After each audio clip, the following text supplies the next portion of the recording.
চব্বিশের আন্দোলনে জামাত ইসলাম দৃশ্যমান ছিল না, পিছন থেকে হেল্প করছে। পরে আমরা জানতে পারলাম যে ইসলামী ছাত্র শিবির ছিল ভ্যানগার্ড। এটা সার্জিস আলম নামে যে সমন্বয়কদের নেতা বলল ইসলামিক ছাত্র শিবির ভ্যানগার্ড। আমি বলছিলাম তখন, আমি তওবা করে বললাম এই নামটা যদি আগে আসতো তাহলে অন্তত একজন মানুষ এই মাইনাস হইতো এই আন্দোলন থেকে, তার নাম হলো ফজলুর রহমান।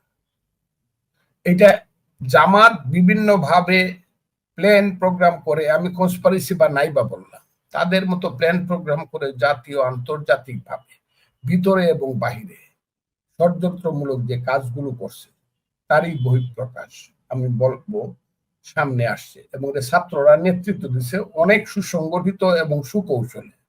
তারা সামনে গান বাজাইছে, পূর্ব দিগন্তে সূর্য উঠেছে রক্তলাল, পথের ওই যে তীরহারাই ঢেউর সাগর পাড়ি দিব, পিছনে গান বাজাইছে এবারের সংগ্রাম আমাদের মুক্তির সংগ্রাম।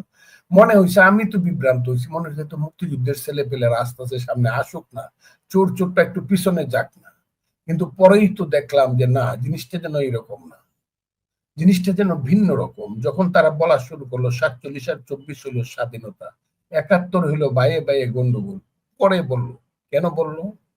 যখন 71-কে তারা স্বীকার করে না তখন বোধ হয় আমার মতো একজন হতভাগা একজন লোক বাংলাদেশে, আমি কিন্তু দলটা করি বিএনপি, কিন্তু মুক্তিযোদ্ধা হিসাবে একটা কথা বললাম, জয় অথবা মৃত্যু, জীবন অথবা মৃত্যু।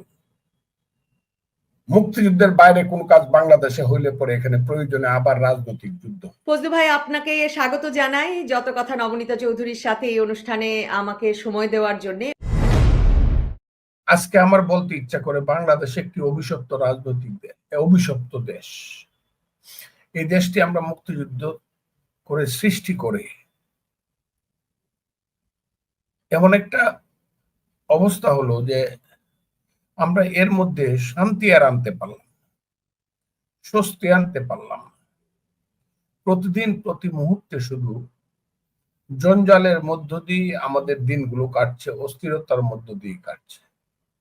সেই কোথায় 72 থেকে 75 থেকে জিয়াউর রহমানের মৃত্যু, 1981 পরে এরশাদের 9 বছরের স্বৈরশাসন, 90 আন্দোলন, খালেদা জিয়ার শাসন, তারপরে আবার 1 থেকে 6 পর্যন্ত জামাত বিএনপির শাসন, 96 থেকে 2001 পর্যন্ত শেখ হাসিনার শাসন, পরে 15 বছর দীর্ঘস্থায়ী শেখ হাসিনার শাসন। কোন সময়ই আমরা অস্থিরতা থেকে মুক্তি পাইনি। আমি আপনাকে একটা কথা বলি যে আমরা সবাই লোভী, আমরা সবাই ব্যক্তিগত জীবনে স্বার্থপর হয়ে গেছি, আমরা সবাই মিথ্যা কথা বলি। ওই যে একটা কথা বলছে কাজী নজরুল ইসলাম, আমরা সবাই সমান পাপী, আপন পাপের বাটখারা দিয়া অপরের পাপ মাপি। বাঙালি জাতি হিসাবে কেন জানি আমরা এই দিকে চলে যাচ্ছি।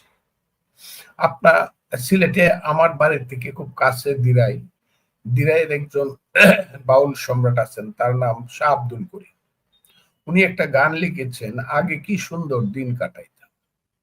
ওইটার এক জায়গাতে লেখা আছে, মানুষ ছিল সরল, ছিল ধর্মবল, এখন সবাই পাগল, বড় লোক হইতাম, আগে কি সুন্দর দিন কাটাইতাম। তার কথাটা আমার কাছে যত সরল ভাবে বলছে তত সরল না, এটি খুব উপলব্ধি করার ব্যাপার।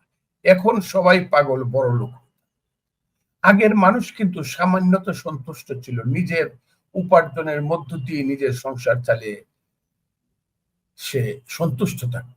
কিন্তু এখন জাতি হিসাবে আমরা একদল লুটেরার হাতে, এই যে নব্য ধনিক শ্রেণী এবং লুটেরা পুঁজিপতি শ্রেণীর নব্য বাজার ব্যবস্থা, এই সবকিছু মিলিয়ে এই যে লুট করার যে প্রবণতা, সেই লুট করার প্রবণতা থেকে প্রথমে অর্থনীতি ধ্বংস হচ্ছে, আর অর্থনীতির উপরই কাঠামোর নাম হলো রাজনীতি, সেই রাজনীতি ধ্বংস হয়ে যাচ্ছে। কাজেই এই যে লুটেরারা ক্ষমতায় ছিল এবং এখন যারা আছে তারাও ওই দিকেই যাচ্ছে, ক্ষমতার লাভে। ইউনূস সাহেবের মতো একজন অনেক উঁচু মাপের মানুষও কূটকৌশল করে সকাল বিকাল কথা পাল্টিয়ে ক্ষমতায় থাকতে চায়, যে ক্ষমতাটা তার রাজনৈতিক ভাবে, যে ক্ষমতাটা ইলেক্টেড জনগণের দেওয়া ক্ষমতা না, একটা অনির্বাচিত ক্ষমতাকে উনি দীর্ঘস্থায়ী করে নিজের লাভ এবং লোভ এবং তার আশেপাশের সমস্ত মানুষের লাভ এবং লোভকে চরিতার্থ করতে চায়। শুধু তাই না, বাঙালি এবং বাংলাদেশের চরিত্রটাকে উনি বদলে দিতে চায়। যে আপনি লেবানন দেখেন, কিন্তু আপনি ধরুন আমি যদি ছাত্র নেতাদেরই কথা বলি, ধরুন শুধুমাত্র নির্বাচন হয়ে যাবে এবং ক্ষমতার বদল ঘটবে, তাতে আসলে তো কোনো বড় ধরনের পরিবর্তন আসবে না। তারা তো বলছেন মানে আপনি তার মানে কোনো ভরসা রাখতে পারছেন না যে রাজনীতির লুটপাটের সংস্কৃতি সংস্কারের দিকে বাংলাদেশ যাবে। আপনি বরং মনে করছেন যে এখন যারা ক্ষমতায় আছেন, প্রধান উপদেষ্টা সহ, তারা আসলে ক্ষমতাটাকে স্থায়ী করতে চাচ্ছে। তো আপনার দল বিএনপির ক্ষেত্রে তো এরা বরং বলছেন যে বিএনপি নির্বাচনের জন্য অস্থির হয়ে গেছে যাতে ক্ষমতায় গিয়ে তারা মানে আরো বেশি লুটপাটে অংশ নিতে পারে, মানে তারা যাতে তাদের ক্ষমতা এক রকমের জাহির করতে পারে। তো তাহলে আসলে মানে সেই দিক থেকেই আপনি বলছেন কিনা, মানে আপনাদের নির্বাচনের অস্থিরতাটা সেদিক থেকে কিনা? আমি আপনাকে বলি যে ছেলেপেলেরা ওদেরকে আপনারা খুব গুরুত্ব দেন। এই ছেলেপেলেদের চেয়ে আমার ছোট ছেলের বয়সে অনেক বেশি। আমার ছোট ছেলেটাই ব্যারিস্টার। এইসব ছেলেপেলেরা 5 বছর পড়াইতে পারে। অন্য আমার বড় ছেলের বয়স 45। কাজে আমি এইসব ছেলেপেলে কথা বলবে আর তাদের উত্তর আমাকে দিতে হবে, এটা আমি আমার ভাটি অঞ্চলের ভাষায় বলি আইনরে বাই কলির কাল, ছাগলে চাটে বাঘের গাল। এইসব ছেলেপেলে দেশটাকে কোন দিকে নিবে আমি জানি না। এরা যদি সুস্থির মতি না হয়, এরা যদি সভ্য না হয়, এরা যদি আদব কায়দা না শিখে, শুধু বেয়াদবের মতো কথা বলে, তাইলে এই দেশের ভাগ্যে কপালে দুঃখ আছে। আমি মনে করি না যে তার ইলেকশন হবে না, তাইলে কি হবে, কি সংস্কার করবে? তাই ইলেকশন তো করবে একটা রাজনৈতিক সরকার। আর রাজনৈতিক সরকার যদি আসতে হয়, সেখান তো ইলেকশনই যে মাস্ট। একটাই ইলেকশনের জন্য দেশে 30 লক্ষ লোক মারা গেল। এই একান যেহেতু 70 সনের নির্বাচনের রায়কে মেনে বঙ্গবন্ধু শেখ মুজিবুর রহমানের হাতে ক্ষমতা হস্তান্তর করেনি, কাজেই মানুষ যুদ্ধ শুরু। নির্বাচনটা তো একটা মস্ত বড় ব্যাপার। হাসিনা যে আজকে পরিবর্তন হয়েছে, সেই পরিবর্তনের মূল কারণ হলো হাসিনা 14 সনে মানুষকে ইলেকশন থেকে বঞ্চিত করছে। 18 সনের দিনের ভোট রাতে করে নিশিরাতের ভোট করছে। 24 সনে আমির আমির ভোট করছে। মানুষের এই যে আকাঙ্ক্ষা, সেই আকাঙ্ক্ষার প্রতিফলনই তো 5ই আগস্টের যখন বলছে এক দফায় এক দাবি, শেখ হাসিনা কবে যাবি। শেখ হাসিনা কবে যাওয়ার অর্থই তো হইলো শেখ হাসিনা যাবে আর একটা জাতীয় সরকার আসবে। জাতীয় সরকার আসতে হইলে তো, বা একটা নির্বাচিত সরকার আসলে তো there must be an election. কাজে ইলেকশনের কথাটা যদি বলা হয় ইলেকশন করলেই বিএনপি লুট করবে, হ্যাঁ, বিএনপি যদি ইলেকশন করে কে লুট করে, 6 মাস পরে বিএনপির ঘাড়ের উপরে মানুষ পাড়া মেরে ধরবে, আবার নতুন সরকার আসবে ইলেকশনের মাধ্যমে। এইভাবে তো জিনিসটা রিফাইন্ড হবে এবং পলিশ হবে। তা না হলে একটা সমাজ কিভাবে পলিশ হবে? ইলেকশন ছাড়া তারা কি সংস্কার করতে চায়? এই সংস্কারের মানে কি? আমি তাদেরকে তো চিনি যে ওই 11 জন 12 জনকে সংস্কারক হিসাবে রাখা হয়েছে। এই 11 12 জন মানুষকে তো আমি চিনি। এরা দেশের জন্য 2 পয়সার কাজ কবে কোন দিন করছে? দেশের মানুষের পক্ষে দাঁড়ায় কোন দিন রাজপথে কোথায় ঘাম জড়াইছে? এরা যদি জনপ্রিয়তার দিক থেকে আমি তুলনা করি, সারা বাংলাদেশে যে কোনো সেটা তারা ইলেকশন করবে, 500 থেকে 5,000 ভোট যদি কেউ পায়, আমি মনে করবো বাপের বেটার কাজ করছে। এরা আমাদেরকে সংস্কার করে দিবে। আমেরিকার থেকে আইসা 40 বছর আগে যে লোকটা আমেরিকা চলে গেছে, সে আইসা বলবে যে আমি বাংলাদেশের নাম বদলায় দিব। বাংলাদেশের নামটা হইলো মায়ের নামের মতো। আমার মার নাম হলো, আমি প্র্যাকটিক্যালি বলতে, আমার নাম, মায়ের নাম হলো হুসেনা বানু। নামটা একটা পুরানো নাম। তখন একজন আইসা বলবে ফজলুর রহমান তোমার মার নামটা তো পুরানো নাম, আমি একটা আধুনিক নাম রাইখে দিই, তোমার মার নাম হবে মধুমালতী। মানবো? যে লোকটা দেশের নাম পরিবর্তন করতে চায়, হয় সে রাজাকার, যদি রাজাকার না থাকে তাকে সে রাজাকারের বাচ্চা, তার বয়স না থাকে, আর না হয় সে রাজাকারের চেতনায় বিশ্বাসী একজন লোক। দেশের নাম, মায়ের নাম যারা বদলাতে চায় তাদেরকে আমার সংস্কারের দায়িত্ব দিতে হবে। যারা বাংলাদেশের 4টা স্তম্ভ, 4টা পিলারের উপর দাঁড়াইছে, যে বাংলাদেশ, গণতন্ত্র, সমাজতন্ত্র, ধর্মনিরপেক্ষতা, জাতীয়তাবাদ, আমি আমার দলের প্রতি এত কৃতজ্ঞ। বিএনপির মতো দল বলছে যে না, স্তম্ভ বদলানো যাবে না, মূল প্রিন্সিপাল বদলানো যাবে না, অর্থগুলাকে একটু ডিফারেন্স করে দেওয়া যেতে পারে। একটা গণতন্ত্র রাইখা ওই লোকটা 40 বছর যাবত যে বিদেশে থাকে, বাংলাদেশের নাগরিক না, এমনকি আমেরিকার নাগরিকত্ব থেকে সে রিজাইনও করে নাই, সে বলল ওই 3টা স্তম্ভ বাদ দিয়া দিবে। আমার বাঙালি জাতীয়তাবাদ, যে বাঙালির চিন্তায় চেতনায় 52 সনে আমি আমার মায়ের ভাষা রক্ষা করার জন্য জীবন দিছি, রক্ত দিছি, সে আমাকে আমার সেই বাঙালি জাতীয়তাবাদকে সে বাদ দিয়ে দিবে। সেই লোকটা, যে লোকটা 40 বছর চলে গেছে, যে কোনোদিন কোনো আন্দোলন সংগ্রামী ছিল না। আমি ফজলুর রহমান ছিলাম 60-এর দশক থেকে, স্লোগান দিছি তুমি কে আমি কে, বাঙালি বাঙালি, তোমার আমার ঠিকানা পদ্মা মেঘনা যমুনা, রক্ত সূর্য উঠেছে বীর বাঙালি জেগেছে। আমার এই মুখের স্লোগান আমার তোমার আমার ঠিকানা পদ্মা মেঘনা যমুনা পৃথিবীর 10টা শ্রেষ্ঠ স্লোগানের মধ্যে একটা স্লোগান। আমি এই আলী রিয়াজদের জন্য আমার মুখের সেই ভাষাটা বদলায় ফেলবো, এবং এটা আমাকে মানতে হবে। তার কথা, তার লেখার কথা, যে বলবে আমি সংবিধানকে ছুঁড়ে ফেলে দেবো। কিন্তু অন্যরা বলবে বাংলাদেশে তো আওয়ামী লীগ এবং বিএনপির মধ্যেও ওই রাষ্ট্রের মূলনীতি নিয়ে যেমন ঐক্য নেই, মুক্তিযুদ্ধের ইতিহাস বা ঐতিহাসিক ন্যারেটিভ, ঐতিহাসিক বয়ানটা কি হবে তা নিয়েও অনৈক্য আছে। তো সেই সূত্রেই কিনা জানি না, আপনি তো নিশ্চয়ই জানেন যে একটা বড় আওয়াজ আছে, বিশেষ করে সামাজিক যোগাযোগ মাধ্যমে তো আছেই, যে আওয়ামী লীগ বিএনপি সব দেখা হয়ে গেছে, এখন থাকুক না, ইউনূস সাহেব দেখি না উনি দেশটাকে কোথায় নিয়ে যান। যারা মনে করে না যে অনির্বাচিত সরকার তাতে কি, যারা মনে করে না যে, যারা মনে করে যে নির্বাচন হলেই বা কি হবে, সেই অংশটাও তো আছে। কাজেই একটা অনির্বাচিত সরকার সেই সমর্থনে যে নির্বাচিত হয়ে যে দলগুলো ক্ষমতায় এসেছে তারা বাংলাদেশের মানুষের প্রত্যাশা সেভাবে পূরণ করতে পারেনি, কাজেই এরা তো থেকে যেতেই পারেন, সেই যুক্তিটার জোরে ইউনূস সাহেবের সরকার দীর্ঘ সময় থাকতে পারবেন। মার নামের আগে, মা, আমি মা ডাকি, মার নামের আগে একটা খুব সুন্দর শব্দ আপনি লাগাই দিলেন। সুন্দর শব্দটা হইল সৎ। তাহলে কি হলো? সৎ মা। এই যে মা না ডেকে আপনি সৎ মা ডাকতে চাচ্ছেন, নির্বাচনটা একটা শব্দ মা, আপনি এটার সামনে একটা সুন্দর স্বপ্ন অনির্বাচিত সরকার লাগাই দিলেন। অনির্বাচিত কোন সরকার তো হতে পারে না, এটা ইন্টারিম পিরিয়ডের জন্য হইতে পারে, এটা খুবই লিমিটেড পিরিয়ডের জন্য হইতে পারে। বট গাছ যেমন, কলা গাছ যেমন বট গাছের চেয়ে উঁচু হওয়া উচিত না বা উঁচু হয় না, অনির্বাচিত সরকার ও নির্বাচিত সরকারের চেয়ে বেশি আয়ু পাওয়া উচিত না। আর আমরা তাদেরকে চরিত্র যা জানতাছি, এক ভাতে টিপ দিলে সব ভাতের খবর পাওয়া যায়, অথবা যদি একটু ভদ্রলোকের মতো বলা হয় মর্নিং শোজ দ্য ডে, সকালবেলাই বুঝে যায় দিনটা কেমন যাবে।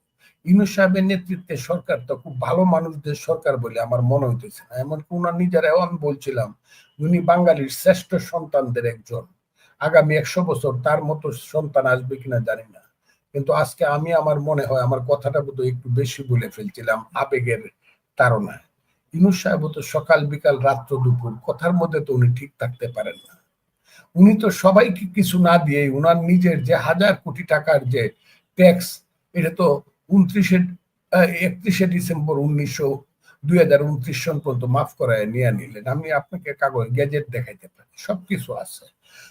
উনি তো উনার সবকিছু মাফ করলেন। উনার আশেপাশের লোকজন, এনজিও যারা করত তাদেরকে উনি মন্ত্রিত্ব দিলেন, এবং মন্ত্রিত্বের সমস্ত মন্ত্রিসভা উনি চালাচ্ছেন। ইচ্ছা করলে উনি কাজের বুয়ারেও উনার মন্ত্রী করতে পারেন।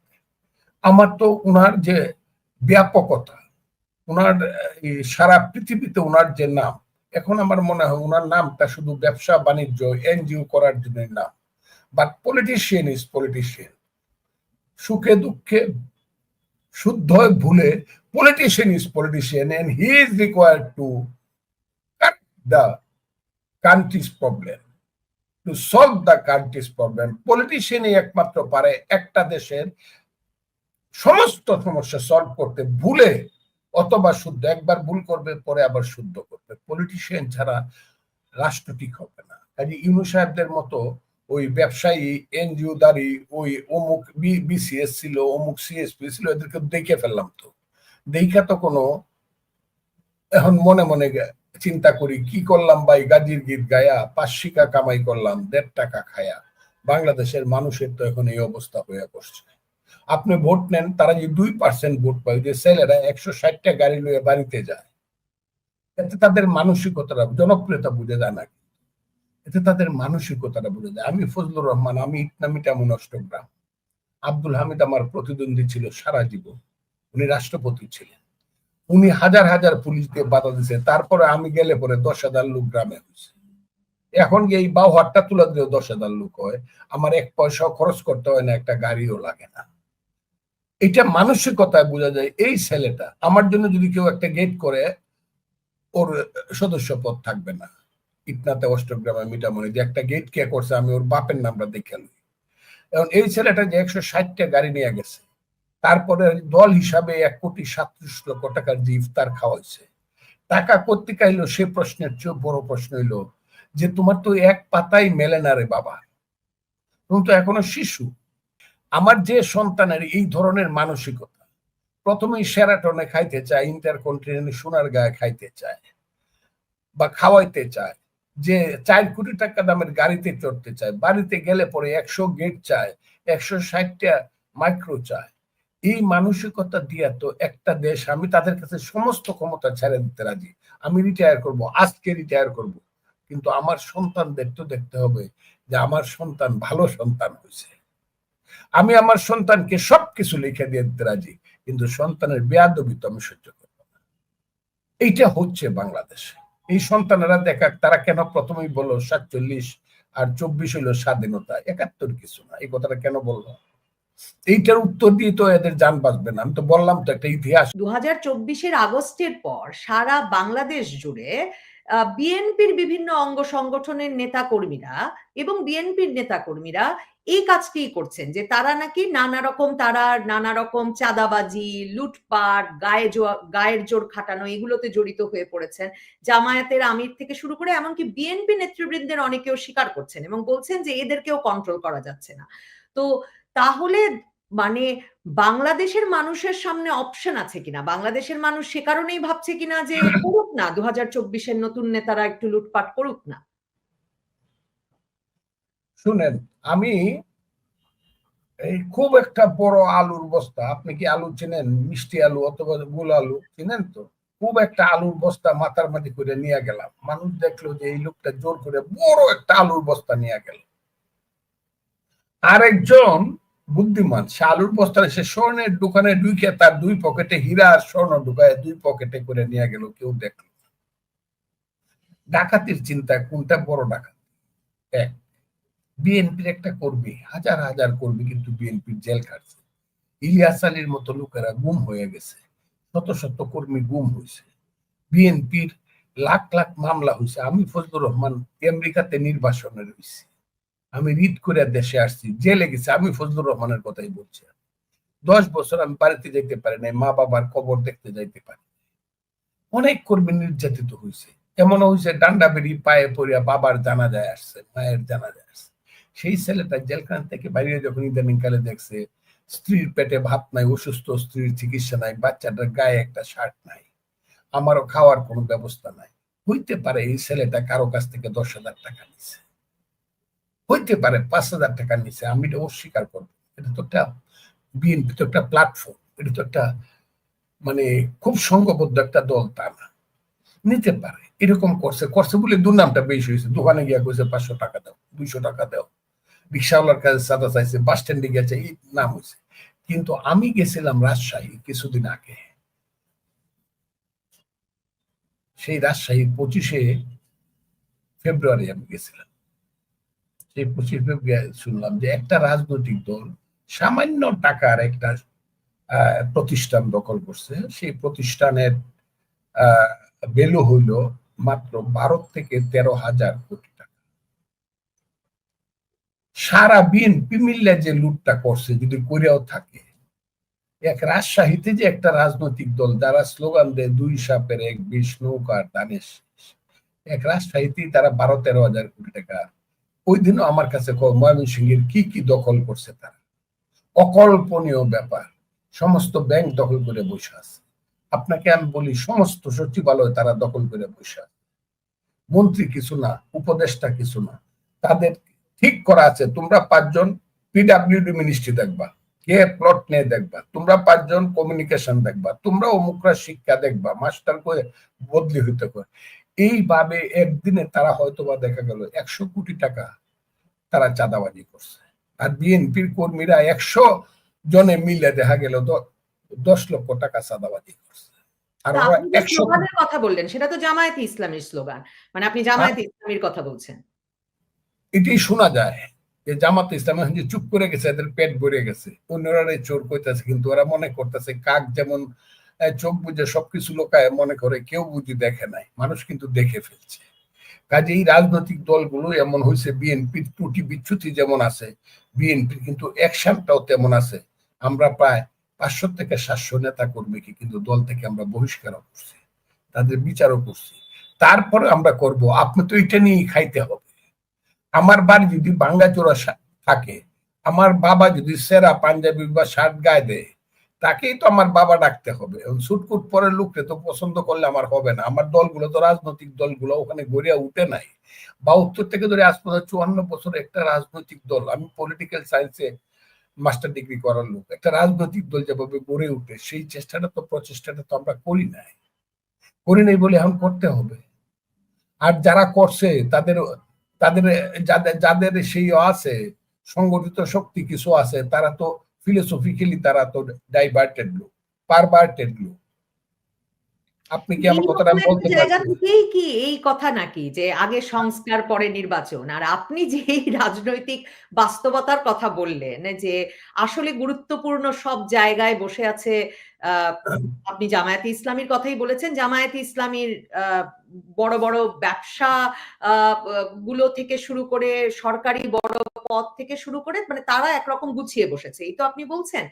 আর জাতীয় নাগরিক পার্টি, ছাত্রদের এই দল তো ধরেন ক্ষমতায় আছে। তাহলে এখন যে বন্দোবস্ত, তাতে তো ডক্টর মোহাম্মদ ইউনূসের এই অন্তর্বর্তীকালীন সরকার লম্বা সময় থাকলে এই বন্দোবস্তের খুব সুবিধা হয়। তাহলে তো আমি দেখি বিএনপি ছাড়া আর কারো নির্বাচনের দরকার নাই। তো শুধুমাত্র বিএনপির সুবিধার জন্য জামায়াতে ইসলামী, জাতীয় নাগরিক পার্টি, ছাত্রদের দল কিংবা ডক্টর মোহাম্মদ ইউনূস নির্বাচন দেবেন কেন? না, একটা পার্টি নির্বাচন চায় না, আর সবাই আমরা নির্বাচন চাই দ্রুত। একটা পার্টি, ওয়ান পার্টি। এটা হলো ওই যে সমস্ত গাছের গোড়া, ওই যে রসুনের গোড়া এক, এই সব জামাত থেকে সৃষ্টি। এবি পার্টি, নতুন নাগরিক পার্টি, আরো যদি দুই একটা হয়, হ্যাঁ, এক বৃন্তে বহু ফুল। এখানে এইগুলো জামাতের বৃন্ত থেকে এই ফুলগুলা ফুটছে, এবং তাদের চেতনার স্তরও এক, প্লাস মাইনাস আছে একটু একটু, মানে ওই কি গ্রেডের ডিফারেন্স আছে, কিন্তু চেতনার স্তর সবারই এক। মুক্তিযুদ্ধকে মানব না, শেখ মুজিবুর রহমান একটা ফেসিস্ট ছিল, বাংলাদেশের 72-এর সংবিধানটা আওয়ামী লীগের ম্যানিফেস্টো আছে, এগুলো সব ছিঁড়ে ফেলা দিতে হবে। এই ব্যাপারে যারা যারা একমত, তারা ইলেকশন চায় না। আর এর বাইরে যা আছে সবাই ইলেকশন চায়। সবাই, আপনি আমাকে একটা নামও বলতে পারবেন না যে ওরা ইলেকশন চায় না। সবাই বলে যে দরকার নাই সংস্কার অপসংস্কার, কিচ্ছু দরকার নাই, আগে ইলেকশনটা দেও। তুমি কে, হু আর ইউ? ইলেকশন দেও, let the people of the country. তারা 2024-এর আন্দোলনের বিজয়ী পক্ষ, তারা 2024-এর আন্দোলনের নেতৃত্ব দানকারী পক্ষ। সেই জাতীয় নাগরিক পার্টিকেও আপনি যদি জামায়াতে ইসলামী বলেন, এবং জামায়াতে ইসলামীও তো ভীষণ শক্তির সঙ্গে 2024-এর আগস্টের পরে প্রকাশ্য রাজনীতিতেও সংগঠিতভাবে এলো। তো এই দুই দল নির্বাচন চাইছে না, তো ধরেই তো নেওয়া যায় 2024-এর বিজয়ী পক্ষ নির্বাচন চাইছে না। তো তাদের তো সেটা না চাওয়ার অধিকার আছে। এক নম্বর হলো 24-এর আন্দোলনে জামাত ইসলাম দৃশ্যমান ছিল না, পিছন থেকে হেল্প করছে। পরে আমরা জানতে পারলাম যে ইসলামী ছাত্র শিবির ছিল ভ্যানগার্ড। এটা সার্জিস আলম নামে যে সমন্বয়কদের নেতা বলল ইসলামিক ছাত্র শিবির ভ্যানগার্ড। আমি বলছিলাম তখন, আমি তওবা করে বললাম, এই নামটা যদি আগে আসতো তাহলে অন্তত একজন মানুষ এই মাইনাস হইতো এই আন্দোলন থেকে, তার নাম হলো ফজলুর রহমান। এটা জামাত বিভিন্ন ভাবে প্ল্যান প্রোগ্রাম করে, আমি কনস্পিরেসি বা নাই বা বললাম, তাদের মতো প্ল্যান প্রোগ্রাম করে জাতীয় আন্তর্জাতিক ভাবে ভিতরে এবং বাহিরে ষড়যন্ত্রমূলক যে কাজগুলো করছে, তারই বহিঃপ্রকাশ আমি বলবো সামনে আসছে। এবং ছাত্ররা নেতৃত্ব দিচ্ছে অনেক সুসংগঠিত এবং সুকৌশলে। তারা সামনে গান বাজাইছে, পূর্ব দিগন্তে সূর্য উঠেছে রক্তলাল, পথের ওই যে তীর হারাই ঢেউর সাগর পাড়ি দিব রে, পিছনে গান বাজাইছে এবারের সংগ্রাম আমাদের মুক্তির সংগ্রাম। মনে হয়েছে, আমি তো বিভ্রান্ত হয়েছি, মনে হয়েছে তো মুক্তিযুদ্ধের ছেলে পেলেরা আস্তে আস্তে সামনে আসুক না, চোর চোরটা একটু পিছনে যাক না। কিন্তু পরেই তো দেখলাম যে না, জিনিসটা যেন এরকম না, জিনিসটা যেন ভিন্ন রকম। যখন তারা বলা শুরু করলো 47 আর 24 হইল স্বাধীনতা, 71 হইলো বাইয়ে বাইয়ে গন্ডগোল, পরে বললো কেন বললো? যখন 71-কে তারা স্বীকার করে না, তখন বোধ হয় আমার মতো একজন হতভাগা একজন লোক বাংলাদেশে, আমি কিন্তু দলটা করি বিএনপি, কিন্তু মুক্তিযোদ্ধা হিসাবে একটা কথা বললাম, জয় অথবা মৃত্যু, জীবন অথবা মৃত্যু। মুক্তিযুদ্ধের বাইরে কোন কাজ বাংলাদেশে হইলে পরে এখানে প্রয়োজনে আবার রাজনৈতিক যুদ্ধ।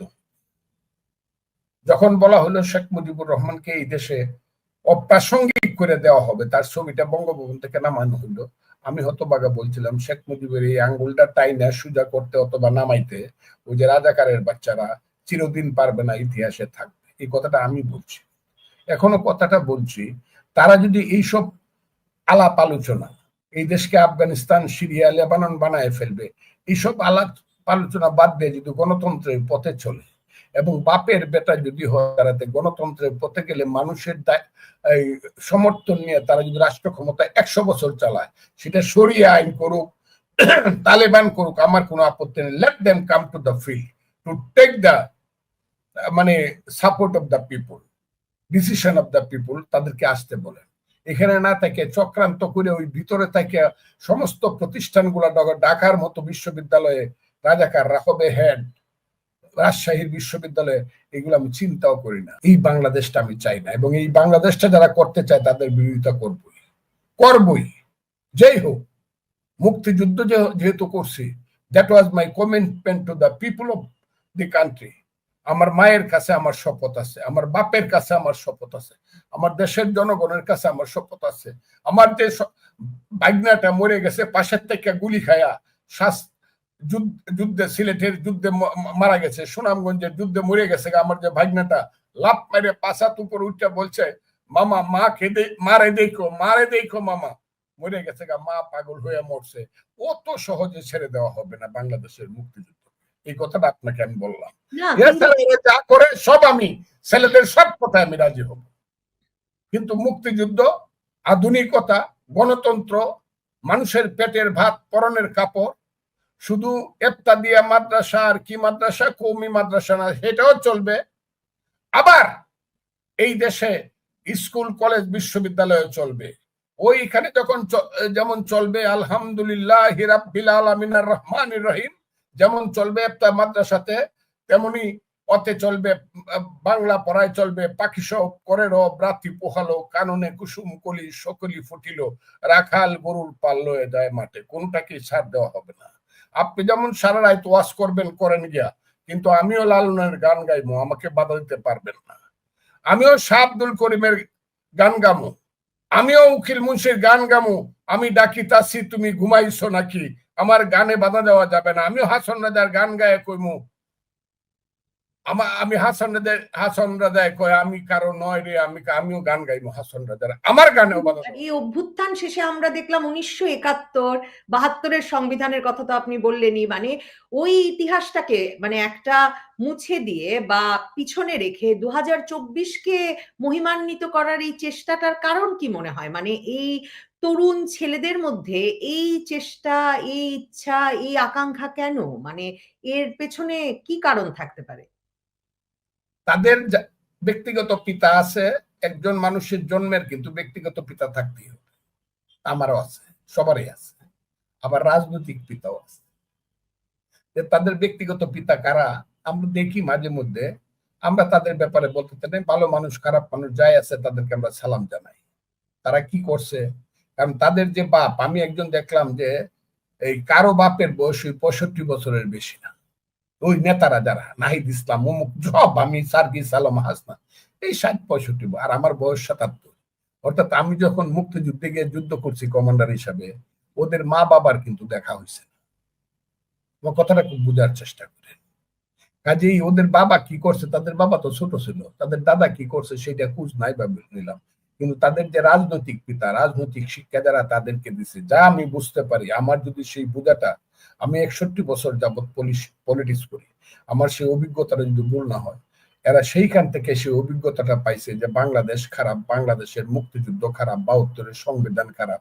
এরা এটা কনভিন্স হয়েই যুদ্ধে নামছে এবং সেই যুদ্ধে তারা জয়লাভ করি সেটা বলা শুরু করছে। এখন যখন ধাক্কা খাইছে যে না, ওয়ালের মধ্যে ধাক্কা খাইছে যে না, এটা যেন ঠিক না, তখন আস্তে আস্তে বলছে না, 71 একটা ছিল আমরাও মানি 71, এখন এটা কইতেছে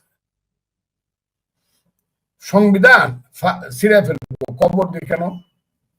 72-এর সংবিধান কবর দিব? 309 ঘন্টা শুধু বিতর্ক হয়েছে, 309 ঘন্টা দিনে রাইতে।